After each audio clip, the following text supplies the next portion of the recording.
Olá, bem-vindos à Central das Escrituras. Sou Lynn Hilton Wilson e este é John W. Welch e falaremos do maravilhoso livro de Jacó. Jacó é um livro incrível. Acho que é um dos meus livros favoritos entre todas as escrituras. Pensamos em Jacó como o irmão mais novo de Nefe, mas ele foi mais do que isso. Ele não foi apenas um profeta poético, deixou ensinamentos importantíssimos sobre como vir a Cristo.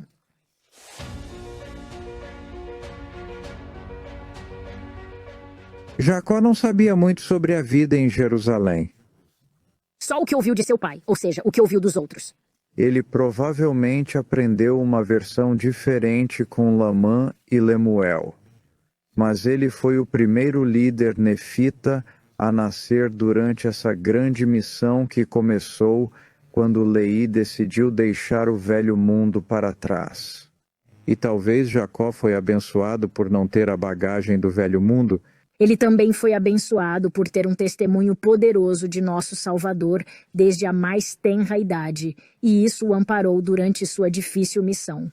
E a organização de seu livro. Fico fascinada com o cuidado com que ele seguiu o conselho de Nefe e o cuidado com que ele criou suas palavras. Ele se esmerou, ele usou quiasmos, usou paralelismos. Ele escreveu de uma forma que dá para perceber que foi editada e reescrita muitas vezes antes de realmente gravar nas placas. Ele transmitiu seus pensamentos e sentimentos mais profundos. Acho que Jacó foi uma pessoa muito sensível. E ele também percebia o que afligia aos outros. Lembra quando ele mencionou as esposas e as crianças?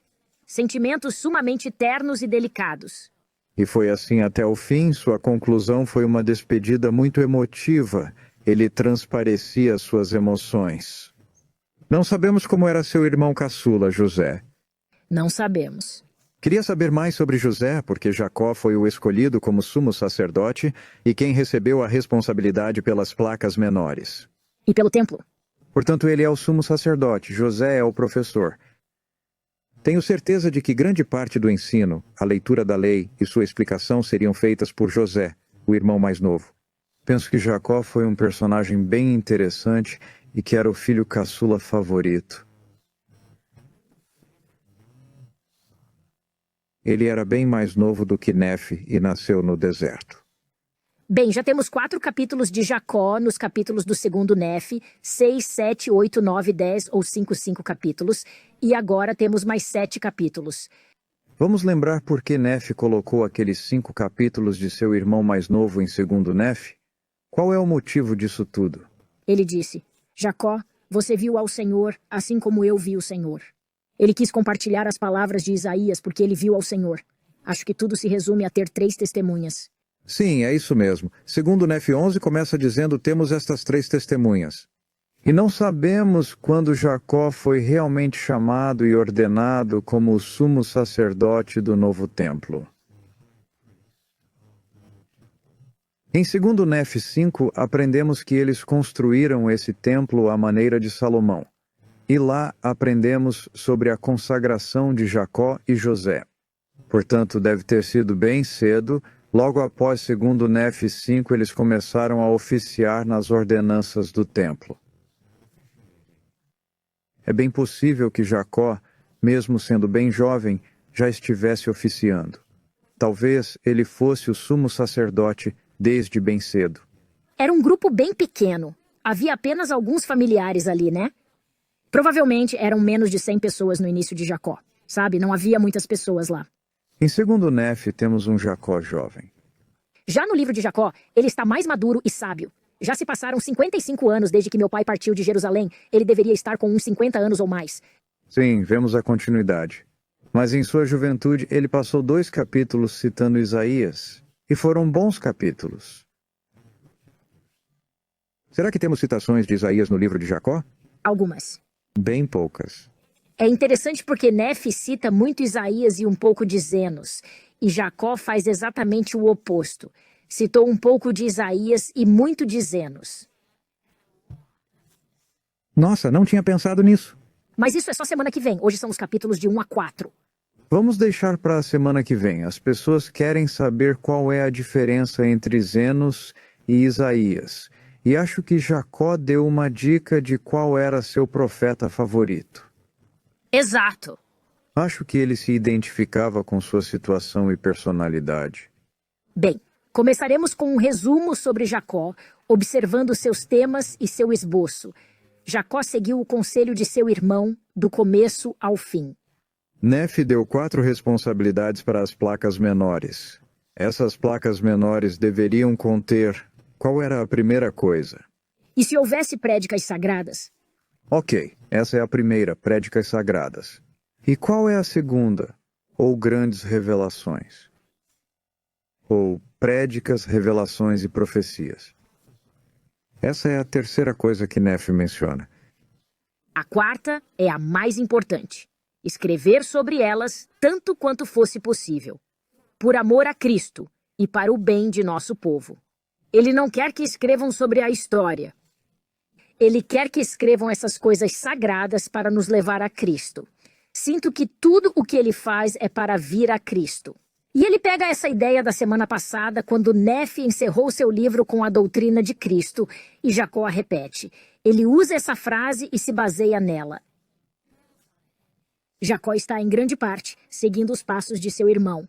Seu irmão lhe diz o que fazer aqui, e agora seu livro é delineado para mostrar exatamente essas coisas. A pregação, a profecia ou as revelações e tudo mais levam a Cristo. Como sacerdote, ele teria se interessado pelas coisas sagradas, e vemos isso em seu discurso. Ele também fala muito da integridade, que é parte da responsabilidade do sacerdócio no templo. Manter as coisas santas. De todos os profetas do livro de Mórmon, Jacó foi quem mais usou o título Santo de Israel. Temos aqui um pouco da história pessoal desse grande profeta Jacó.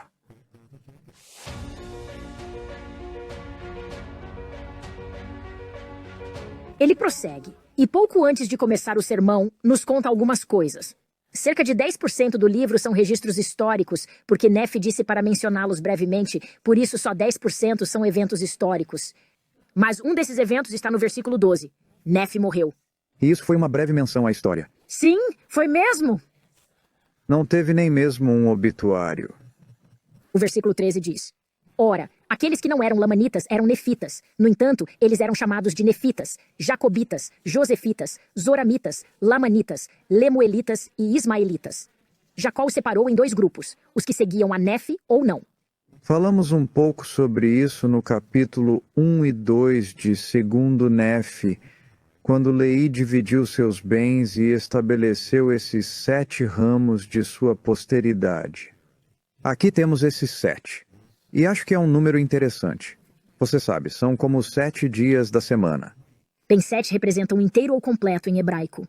Talvez tenha sido isso, mas acho que tem algo a mais, porque Ismael teve vários filhos, e não temos várias tribos de Ismael. Os ismaelitas só ficaram com uma tribo.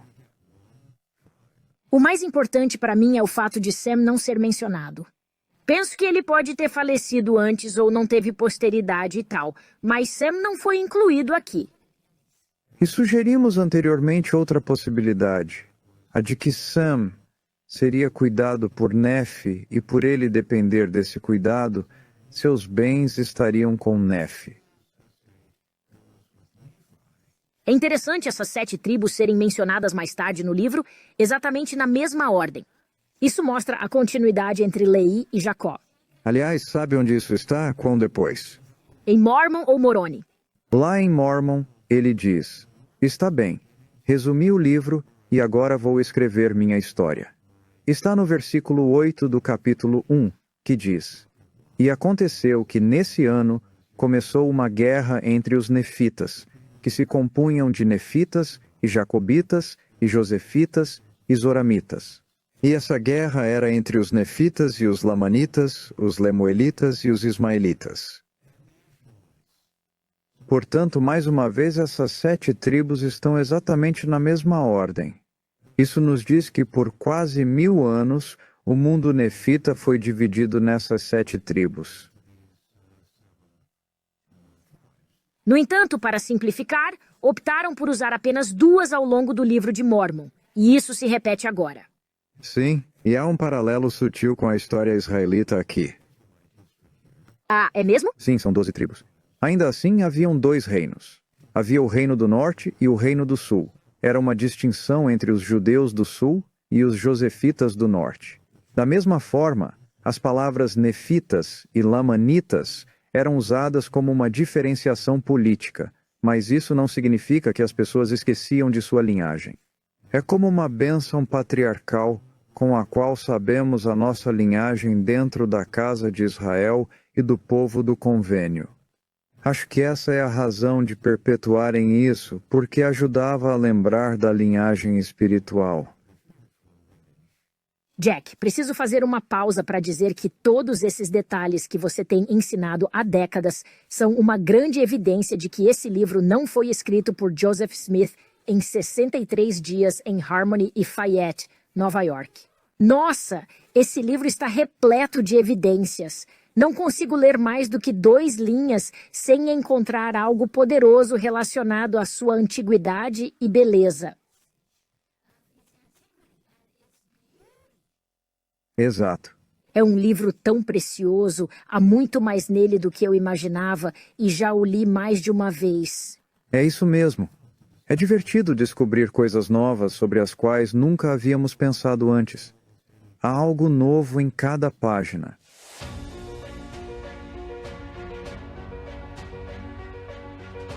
Jacó fez uma pequena introdução sobre o assunto que ele abordaria na sequência, e os capítulos 2 e 3 são esse belo sermão dado no templo. Leiam algumas das informações. Ele diz: temos um segundo rei. Infelizmente não sabemos o nome, mas qual era seu título? Nefi. Nefe, assim como o título César. César Augusto, César Tibério, César Domiciano. Os reis passaram a ser chamados de Nefe. Infelizmente não sabemos quem foi esse rei porque Jacó chamou apenas de homem. Agora, se fosse o filho de Nefe, seria chamado de sobrinho, mas ele meio que se distancia dele. Bem, acho isso sensato. Sim, se for criticar alguém é melhor fazer de longe. Isso também é sábio hoje. Sim, é mesmo. A questão aqui não era o nome nem o título. Eles estavam passando por um problema considerável. E ele diz que o problema foi criado pelo fato de que, durante o período desse segundo rei, começou a endurecer o coração, permitindo-se, de certa forma, práticas iníquas. Então, ele fala sobre os problemas do orgulho e dos casamentos plurais. É exatamente o que ele fala em seu sermão, que veremos no capítulo 2. Era orgulho manifestado por aqueles que tinham muito ouro e queriam se distinguir na sociedade por sua riqueza. Eles encontraram ouro em algum lugar, nos rios e arredores. E algumas pessoas passaram a ver isso como algo que fazia deles melhores do que os outros. Os ricos não dividiam com os outros, e Jacó aborda essa questão no capítulo 2. Exatamente. Agora quero salientar uma coisa. Você notou quantas vezes a palavra começou aparece nesses 2 versículos? Não reparei. Quando falo isso, me pergunto se as pessoas pensam que eu sei fazer algo além de contar palavras. Ah, sim, você sabe. É importante contar palavras. Quando as contamos, enxergamos a ênfase. Isso, e entendemos o que o autor quis dizer. Então aqui Jacó está dizendo que o povo começou a endurecer o coração, permitindo-se, de certa forma, práticas iníquas. E no 16 diz: eles também começaram a procurar muito ouro e prata e a serem um tanto orgulhosos. Acho que ele quis que entendêssemos o começo. Pare já no início, é isso. Não deixe sair do controle, senão virará um problemão. Em que momento de nossas vidas isso seria útil para nós? Oh, sempre, especialmente na criação de filhos, temos que cortar já no começo, ou podemos perder totalmente o controle. Isso, não queremos que se torne um hábito. Corrigimos as coisas no começo, como dizem por aí. Cortar o mal pela raiz. Sim, sim, mas isso é interessante. Faz apenas 40 anos e eles já estão tendo esses problemas. Então tenho que fazer a pergunta, será que é apenas esse pequeno grupo? Sabe, os antropólogos que estudaram isso dizem que se fossem 12, 14, 18 pessoas, porque não sabemos quantas irmãs eles tinham e quanto cônjuges e filhos tinham, quando fazemos as contas, se ninguém tivesse morrido, ainda seriam centenas. Mesmo que antigamente fosse normal as pessoas morrerem mais cedo. Não era um grupo muito grande, no entanto, ele está falando que havia distinção de classe. Acho que Jacó tentou criar uma Sião. Ele chamou as pessoas para viverem a lei da consagração. Queria que as pessoas compartilhassem umas com as outras. Entretanto, eles se separaram como se o grupo fosse maior do que 50, 100 ou até 200 pessoas. Parece que a população era bem maior do que isso. Ao lermos nas entrelinhas, acho que esse é um exemplo dentro do texto de que esse grupo de pessoas estava... assimilando a cultura de outros povos da região. Exatamente. Isso nunca foi mencionado. Não mencionam, mas será que isso não estaria nas outras placas? Era história. Bem pensado. Não era para incluir. Acho que a história política realmente estava nas placas maiores. Então, estaria lá. É aí que entra a relação mantida com outros povos. Talvez houvesse algum tratado com outros povos, o que seria um ato político ou histórico e estaria nas placas maiores. O que temos aqui é apenas o foco no povo principal, o povo de Nefe. Ele sequer se dirige aos lamanitas aqui. Bem, o mais legal é que ele diz no versículo 17 que ele os ensinava no templo, tendo primeiramente recebido essa missão do Senhor. Ele se dirigia somente a seu próprio povo no templo, e ele diz que também havia mulheres e crianças lá. As famílias se reuniam no templo. Será que não era uma daquelas peregrinações ao templo descritas em Mosias, Páscoa, Pentecostes, Festa dos Tabernáculos? Provavelmente. Porque ia todo mundo, famílias inteiras. Isso mesmo, poderia ser uma das celebrações feitas no templo, tipo o Dia da Expiação ou a celebração do Ano Novo, o Rosh Hashanah. O rei Benjamim, é claro, organizava seu povo em tendas ao redor do templo. O que coincide com a Festa dos Tabernáculos? Ia todo homem com sua esposa e filhos. Sim, é o que me parece aqui em Jacó 2. Vamos dar uma olhada nisso. Ele começa seu sermão em Jacó, capítulo 2, versículo 2. Ele sente que tem a grande responsabilidade em magnificar meu ofício. Ele é um discípulo fenomenal de Jesus Cristo. Jacó já havia sido ordenado na Santa Ordem de Deus e já falamos que o sacerdócio não seguia a linha levítica aqui. Eles receberam a ordem maior do sacerdócio. Ele diz que se sente curvado sob o peso de um desejo e ansiedade muito maiores pelo bem-estar de vossa alma. Sabe, ele está muito preocupado com eles. E ele diz no versículo 5, conheço seus pensamentos. Esse é um exemplo de suas revelações. Em seguida temos um belo quiasmo, o que me diz que ele preparou esse discurso com antecedência, ou que preparou antes de gravar nas placas. O que você vê aqui no texto que demonstra haver essa estrutura nesse sermão tão importante? O versículo 66 começa com entristece-me a alma. Ele repete essa frase, e faz-me encolher de vergonha.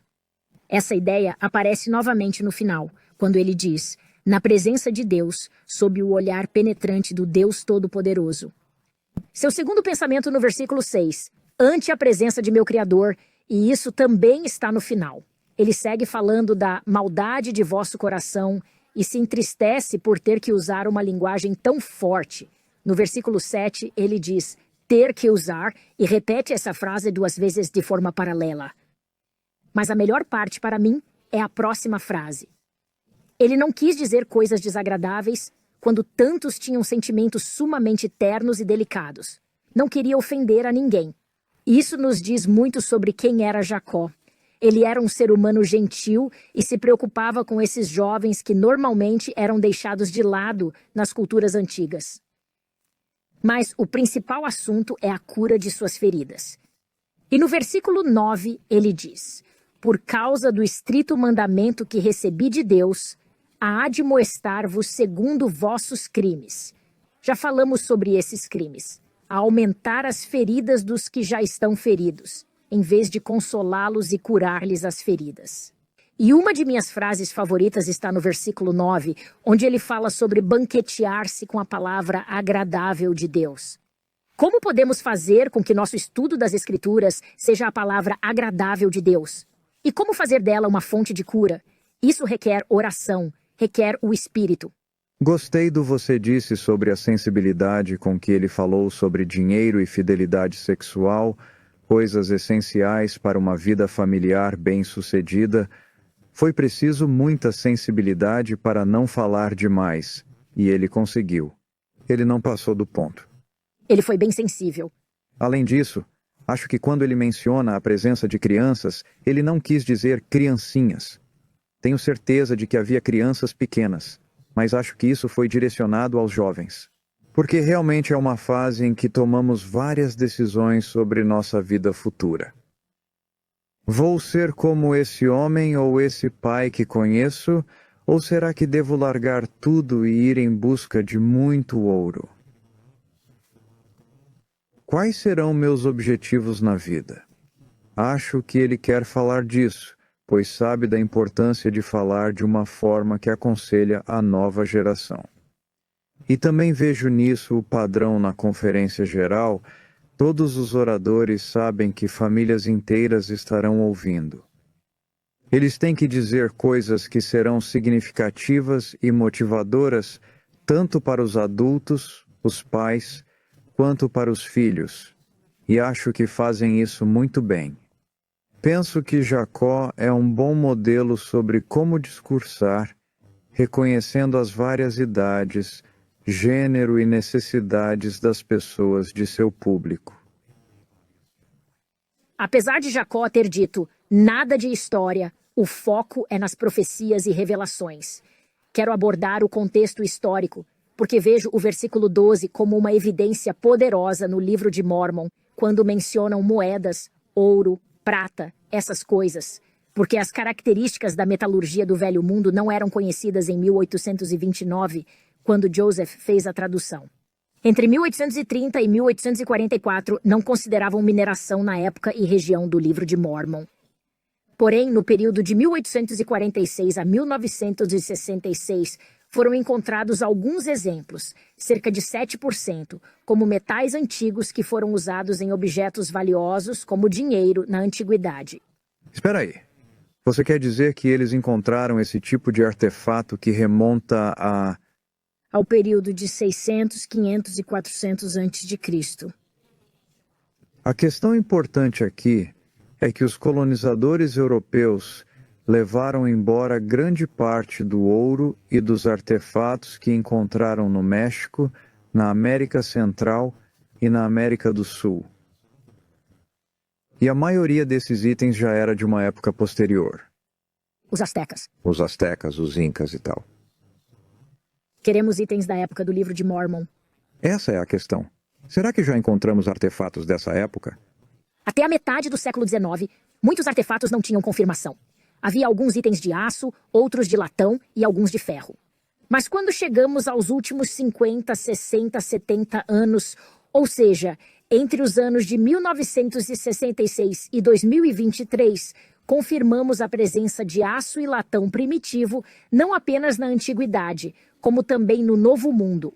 Chamo de Novo Mundo todo o continente americano, e ferro são artefatos em ferro, ferro de uso cotidiano, abundância de minério, cobre e ouro. Eu acho isso incrível. Joseph não fazia ideia.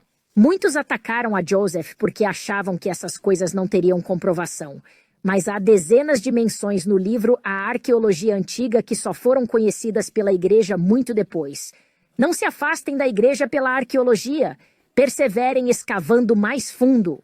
Em relação ao progresso da busca por evidências do livro de Mórmon, é simplesmente poderoso. Aliás, itens de cobre são complicados de encontrar porque oxidam rápido. Especialmente em um ambiente úmido. Muito bem, vamos passar agora para o sermão sobre a questão do orgulho e riqueza. No versículo 13, ele se refere aos vossos custosos trajes, e perseguis vossos irmãos, porque supondes que sois melhores do que eles. Contudo, Jacó lhes dá esperança no versículo 18. Mas antes de buscardes riquezas, buscai o reino de Deus. Se usássemos em nossos testemunhos a mesma dedicação dada ao nosso sustento, nós o manteríamos reluzindo. No 19, ele diz: e depois de haverdes obtido uma esperança em Cristo, conseguireis riquezas, se as procurardes, e procurá-las-eis com o fito de praticar o bem. Portanto, se usarmos as riquezas para abençoar aos pobres, o Senhor abrirá o caminho e nos dará a oportunidade de vestir os nus, alimentar os famintos, libertar os cativos, aliviar os doentes, como está no versículo 19. Isso me diz que eles tentavam viver a lei da consagração e tentavam não ter pobres entre eles. Eles queriam estabelecer Sião. E libertar os cativos era algo que acontecia no ano do jubileu. Isso mesmo. A cada 49 anos e a cada 7 anos ao final de cada ano sabático, concediam anistia a alguns condenados à pena de morte. Portanto, essa libertação dos cativos mostra que eles guardavam a lei de Moisés. Correto, as Escrituras. Eles aguardaram até no Novo Mundo. Isso é ótimo, muito bom.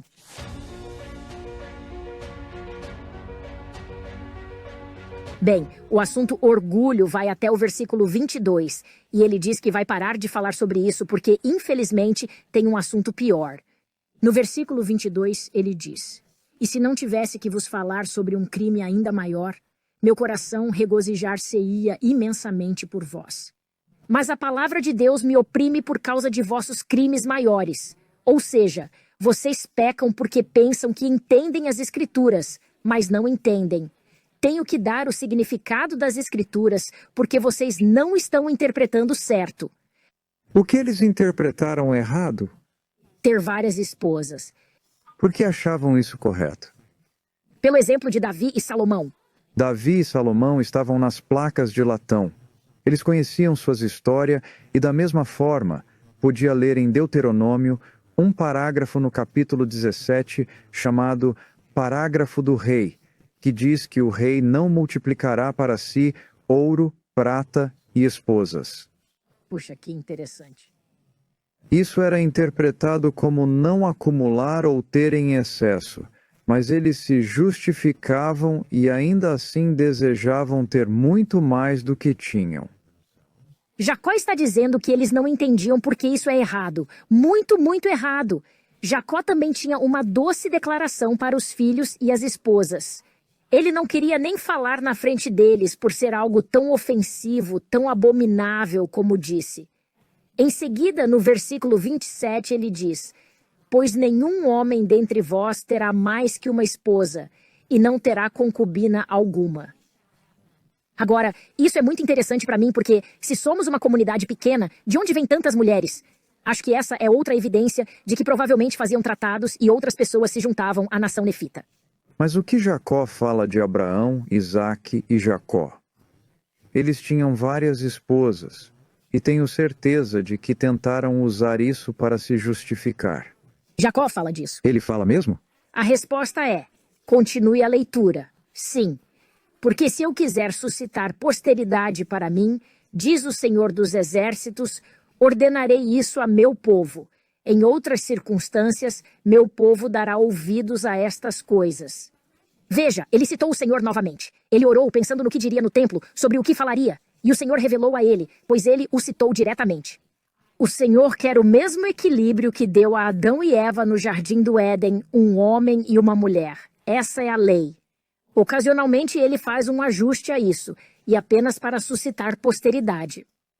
Até onde sabemos, isso só aconteceu 2 vezes, uma vez no início de Israel com Abraão, Isaque e Jacó. A outra, no início do período pioneiro, quando Joseph Smith revelou a necessidade de suscitar a nova Israel. Isso está na seção 132. A primeira parte é sobre o casamento eterno e a segunda é sobre a pluralidade de esposas. E esse versículo específico, que é o versículo 30, é citado pelos líderes da igreja no Diário de Discursos cerca de 10 vezes. Uau! Entre 1860 e 1870, quando estavam praticando essa lei do casamento plural, acho que o ponto mais importante aqui não era apenas ter uma grande posteridade. Não era a quantidade, mas a lealdade e a distinção cultural, como o que foi feito com os primeiros pioneiros mormons. Eles foram um povo muito diferenciado.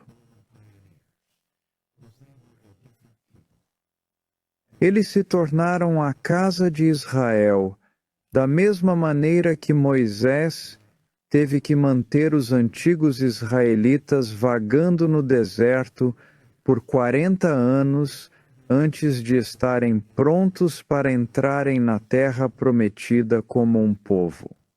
Foi minha esposa quem me apontou isso. Nós dois temos ancestrais polígamos. Nós valorizamos o fato de nossa família ser diferente e essa experiência em comum de nossos ancestrais nos uniu. E eles eram diferenciados. Defenderam muito bem suas escolhas.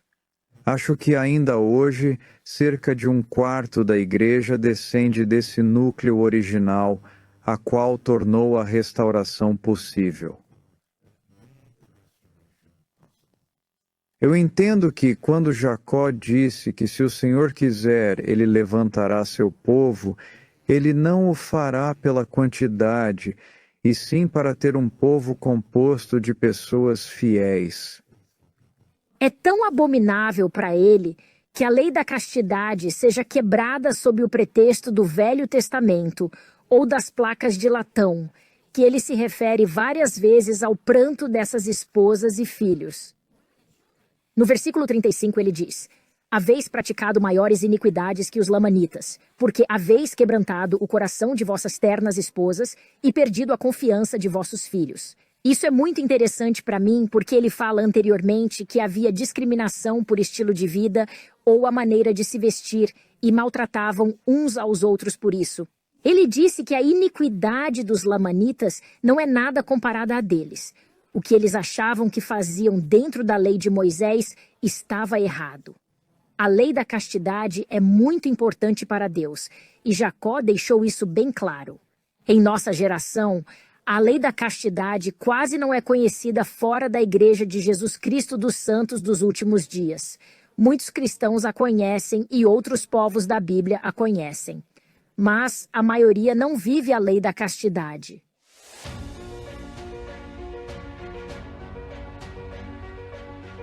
E o sermão continua, agora no capítulo 3.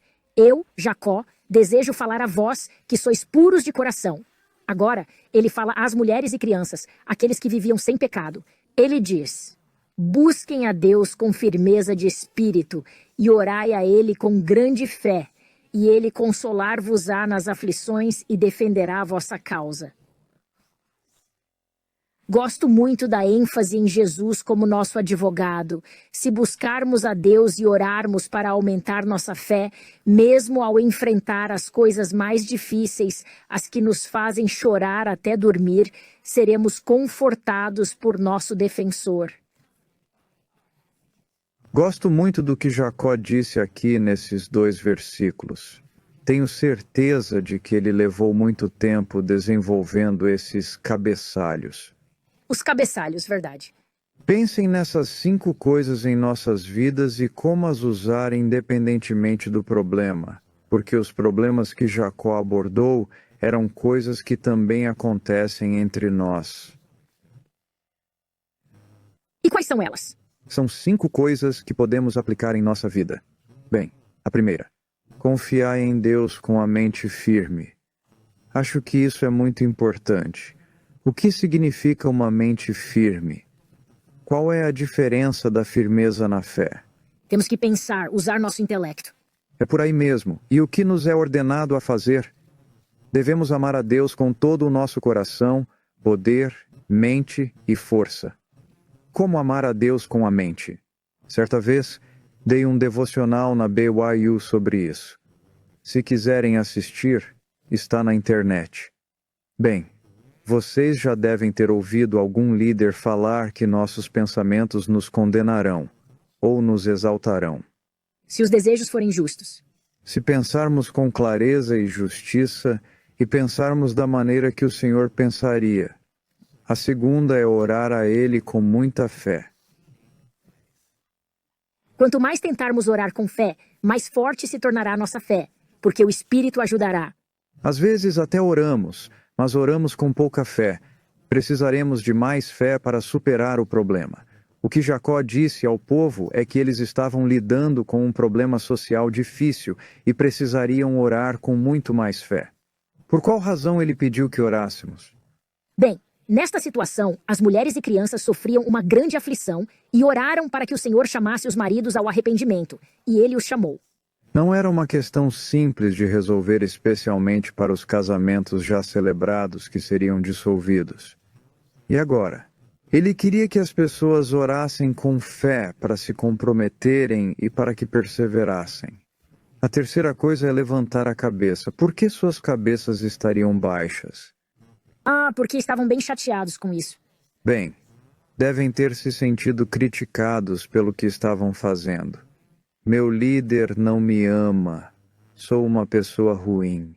Leia no versículo 2, Jack.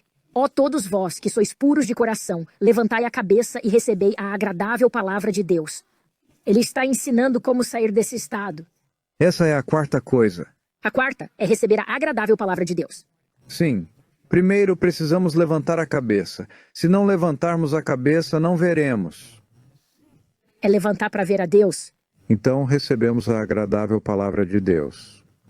E a quinta coisa é essa linda mensagem de banqueteai-vos com seu amor. Como se banquetear com o amor de Deus? Não é em 2 Nefe que diz, banqueteai-vos com as palavras de Cristo? Agora diz, banqueteai-vos com seu amor. Na visão da árvore da vida, lembra de que a barra de ferro é a palavra de Deus que o conduz à árvore, o fruto do amor de Deus com o qual experimentamos seu amor. Espero que possamos nos banquetear com seu amor, que possamos sentir seu amor ao lermos suas palavras. Certamente Jacó conhecia o sonho de Leí. Ao nos achegarmos à árvore, nos banquetearemos com o fruto da vida eterna. Achegar-se a Cristo significa banquetear-se com seu amor. Bem, espero que todos que estiverem ouvindo isso ou lendo Jacó pensem nessas coisas e como podem melhorar. Todas elas são importantes, mas é bastante. Não precisamos tentar fazer todas as coisas ao mesmo tempo. Bem, eu não consigo. Tenho que tentar uma de cada vez. Um passo de cada vez. É o caminho que estamos trilhando. Mas Jacó muda o tom. Ele ficou meio frustrado e disse, porque a não ser que vos arrependais, a terra será amaldiçoada por vossa causa. Jacó está pedindo que eles mudem e é assim que seu sermão termina. Ele revela no versículo 13, bem no final de seu sermão. E nem a 100ª parte dos feitos deste povo, que agora começa a ser numeroso. Basta fazer as contas, não se passaram tantos anos. Acho que havia vários povos diferentes nessa região para eles terem se tornado um povo numeroso.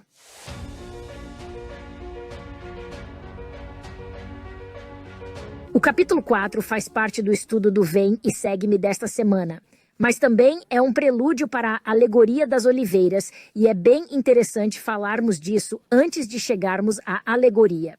Há um grande intervalo entre os capítulos 3 e 4. Ele mesmo conta no primeiro versículo do capítulo 4. Ora, então aconteceu que eu, Jacó, tendo ensinado muito meu povo com palavras, vou escrever menos porque a gravação é muito difícil. Ele reclamou várias vezes. Ele se concentrará na profecia, e não apenas em usar a profecia como parte de sua pregação. O capítulo 4 prepara o cenário para a profecia de Zenos sobre a alegoria das oliveiras, e sua interpretação é dada no capítulo 6. Portanto, é bem importante ler os capítulos 4 e 6 juntos, com a alegoria das oliveiras. Acho que hoje abordaremos apenas alguns detalhes. Um deles é que Jacó escreverá por saber que isso seria enviado aos lamanitas. Diz no versículo 3, e trabalhamos diligentemente para gravar estas palavras em placas. E um pouco mais abaixo ele diz que quer que eles saibam sobre seus antepassados, porque a versão lamanita da história de seus antepassados era diferente da nefita. Jacó amava seus pais e amava seu irmão mais velho, por isso queria que a história seja diferente. Depois dessa informação sobre as placas, ele prossegue nos versículos 4 e 5 falando sobre a intenção da lei de Moisés. Isso também pode ser visto como sua profecia. Versículo 4. Porque para este fim escrevemos estas coisas, para que tenham conhecimento de que sabíamos de Cristo e tínhamos esperança em sua glória. Isso há centenas de anos antes. Sim, e é importante saber que ele tinha consciência disso.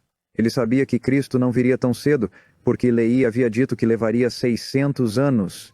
E não havia passado 600 anos. Imagina se um profeta atual dissesse: bem, isso vai acontecer em 500 anos. Estaríamos contando os dias. Acho que não, nem estarei por aqui para ver. No entanto, ele reforça isso.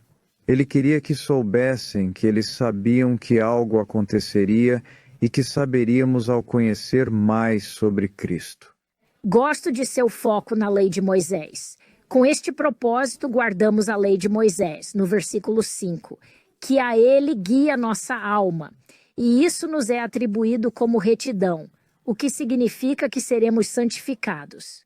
Em seguida, ele fala que Abraão fez isso à semelhança do Salvador, e no versículo 6, estudamos os profetas e temos muitas revelações e o espírito de profecia, e com todos estes testemunhos obtemos uma esperança, e nossa fé torna-se inabalável. Assim como seu irmão Nefe, ele diz: eu recebi um testemunho de Cristo por estudar as Escrituras e minha fé se tornou inabalável. Fico imaginando, se Jacó e seu povo leram as Escrituras nas placas de latão e ao passarem por essa parte pensaram: será que nós veremos a Cristo? Os primeiros cristãos e nós fizemos essa pergunta. Podemos pensar que não acontecerá conosco, mas muitas vezes descobrimos que quando Isaías disse aquilo, era sobre Cristo. E é por isso que a leitura nefita estava sempre à procura. E com essa mentalidade, nós também o veremos. A beleza do livro de Mórmon é que ele é centralizado em nosso Salvador e espero que todos guardem isso hoje. Eles tiveram essa mesma mentalidade porque descobriram várias coisas. E veremos isso especialmente com Zenos na semana que vem com a alegoria das oliveiras. É uma grande profecia sobre o Senhor e como ele irá cuidar da oliveira que representa a casa de Israel. E para se preparar para a oliveira, Jacó faz duas perguntas. Ele falou bastante sobre Cristo, que precisamos nos aconselhar com ele e não tentar aconselhar o Senhor, especialmente em nossas orações. Não queiram ensinar a ele o que fazer. Mas no versículo 12, ele diz: por que não falar, pois, da expiação de Cristo e conseguir um perfeito conhecimento dele? Ele diz: quero falar de Cristo, quero encontrar a Cristo, eu quero vê-lo. Joseph Smith disse que para entender uma parábola, devemos examinar as perguntas. Temos duas perguntas, bem aqui, antes da alegoria. Uma está no versículo 12, sobre a expiação, e a outra está no versículo 17. Como é possível que eles, depois de haverem rejeitado o fundamento seguro, construam sobre ele para que venha a ser sua pedra de esquina? E ficam essas duas perguntas. Vamos deixar para a próxima semana falar sobre as respostas, porque elas estão bem descritas na alegoria das oliveiras de Jacó. Espero que isso os motive a se aprofundarem no estudo das Escrituras durante essa semana. Queremos que isso seja apenas um convite para que vocês aproveitem mais a palavra de Deus. Foi uma alegria trabalhar com vocês hoje e é sempre uma alegria sentir o Espírito do Senhor ao estudarmos as Escrituras. Deixamos isso com vocês em nome de Jesus Cristo. Amém. Amém.